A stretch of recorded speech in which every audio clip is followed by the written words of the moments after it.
So when we wanted to come into McComb to do this Rural Placemaking Summit, it was very important to us to be in a place that reflected the community that we're trying to serve. Here it's been the Palace Theater, it's been our partners downtown.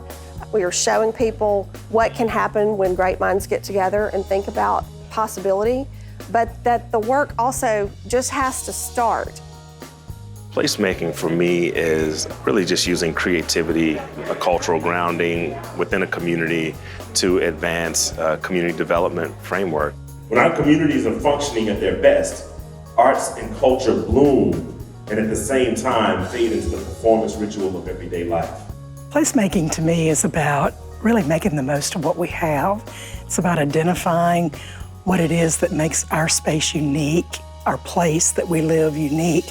It's really about the spaces there and the stories behind those spaces and the things that might make my town different than the next town.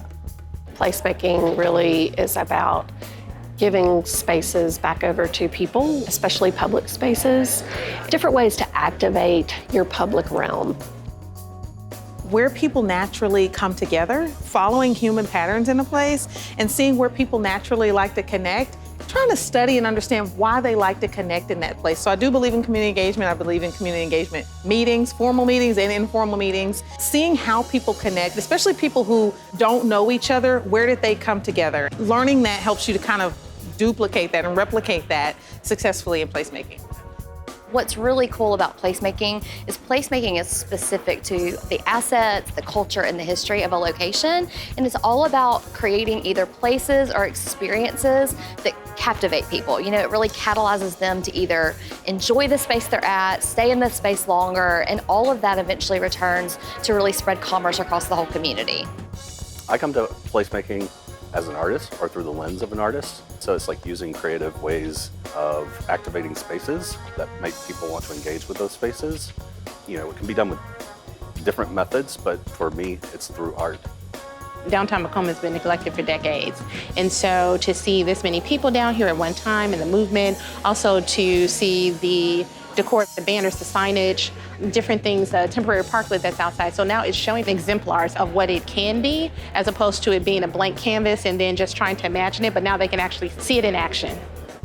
I think it's important to understand that placemaking at its heart is to connect people to the communities they live in. I'm so inspired by hearing the way that other people do things. Just hearing the committed people in the state of Mississippi that are employing unique approaches to preserving our history and just creating experiences that people can enjoy. So us all working together in our individual communities is going to create a place that is stronger than it was before. I don't even know how many, I counted, of different ways to get your project funded. I can't believe how much information was packed in just a short hour-long session, but I came away with a lot of notes, and I'm very motivated to help my clients get the money they need to get the projects done. This has been great to be a part of. I think part of it is the serendipity of who you run into here, seeing other people from around this area and around the state that are doing interesting things, or they're here because they want to learn about doing interesting things. So I've learned about projects I didn't know about. I've ran into people who are doing things I'd not heard of before. And the sessions, I've learned about money I didn't know about. I've learned about ways other people are solving problems. And I think I just scratched the surface. There's so much here to learn, and I'm excited that so many people were here to be a part of that. We're very excited to be able to do this because in our conversations with people around Mississippi, we've realized that the ideas are really not the problem. Most people have great ideas. They just don't have an idea of how to get them implemented. And if we can show them some ways, give them some tools, and offer to be a sounding board, a partner in the work, that's the best way we can help.